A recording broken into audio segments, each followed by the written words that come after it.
Nah ini saya bilang, dia mengatakan bahwa sekarang sudah viral.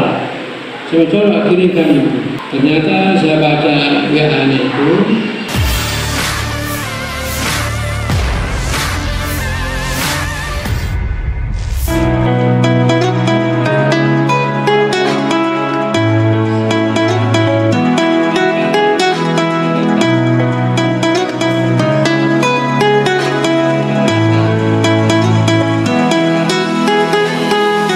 Majelis Ulama Indonesia, MUI, Sulawesi Selatan, menggelar seminar kajian kontemporer di Aula Pertemuan Masjid Al-Markas, Jalan Masjid Raya, Makassar, Senin, 19 Agustus 2024, siang.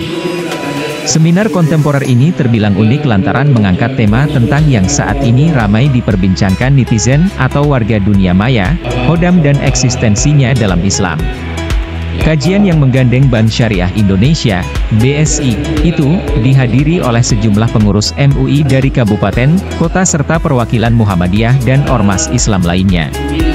Ketua MUI Sulsel, Profesor Kahana Jamuddin mengatakan, pihaknya sengaja mengangkat tema tentang hodam karena sedang ramai diperbincangkan publik.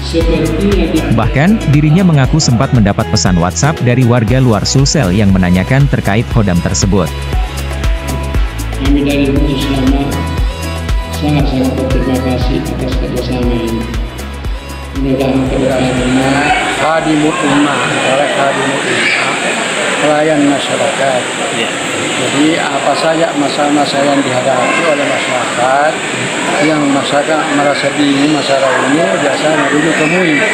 Oleh sebab itu MUI ini perlu memberikan penjelasan. Ini soalnya ini dari luar Sulawesi. Yang meminta bagaimana pendapat MUI Sulsel. Maka kalau saya bilang kalau memang pendapatmu mesti harus melalui rapat, minimal rapat. Tapi nampaknya ini hampir seluruh Indonesia bahkan di luar negeri masalah ini terjadi. Oleh sebabnya lebih baik kita tingkatkan menjadi seminar. Itulah alhamdulillah kita akan didukung oleh BSI. Yang bisa kita jadikan bentuk seminar. Kalau nanti ini seminar ini hasil seminar menjadi nanti fatwa. Kalau menurut Pak Kiai sendiri terkait kodam itu gambaran ini kodam itu sebenarnya dalam Islam itu ada namanya qarin. Qarin itu tempat jadi seluruh orang itu punya qarin semuanya.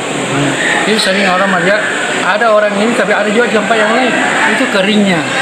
Jadi qarinnya itu karena dari makhluk halus bisa berhubung hal suci itu diberikan kemampuan untuk membentuk dirinya apa yang dimaui. Jadi bisa misal saya ini bisa qarin saya dia membentuk diri seperti saya. Jadi orang itu ada saya ada kat sini. Jadi itu soalnya masalahnya ini sekarang masalahnya banyak orang mempergunakan kali ini untuk hal-hal yang gaib. Apakah boleh seperti ini?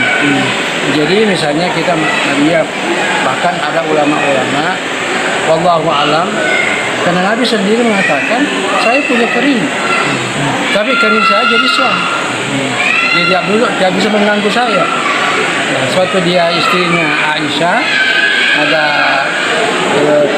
timbul rasa cemburunya karena pada satu malam semestinya gilirannya Aisyah, terus Rasulullah menghilang pada waktu itu, artinya dia dilihat.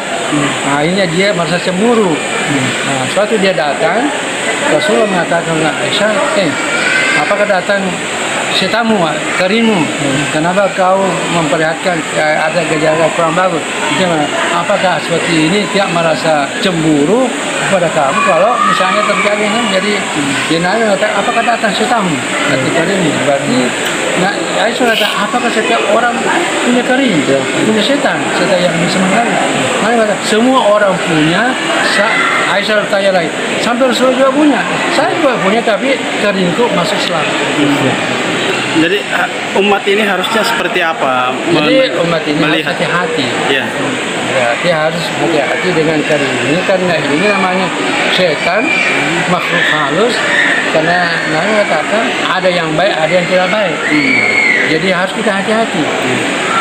Siapa tahu ini karena setan itu pada umumnya setan itu dia akan menyebabkan manusia melakukan hal-hal yang tidak sesuai dengan ajaran. Nah, itu harus kita Jadi kerjasama dengan ini, ada orang kerjasama dia harus hati-hati. Tapi dalam Al-Quran mengatakan siapa yang kerjasama dengan makhluk halus ini akan nanti dibikin payah nanti. Dibikin payah. Payah. Artinya apa soalnya? Karena ini selama ini kalau kita kerjasama, dia kan melayani kita apa kita mampu. Pada suatu saat nanti dia meminta kepada kita untuk dilayani. Siapa tahu yang tidak bisa kita lakukan, itu kita diganggu. Misalnya hal yang syirik, suruh potong kerbau misalnya di kuburan, suruh orang ini yang keluar dari asal yang menjauh. Kita kan tidak mungkin. Nah, kalau kerjasama dengan baik langkah dia melayani, bisa dia. Oleh suami itu lebih baik nggak usah kerjasama.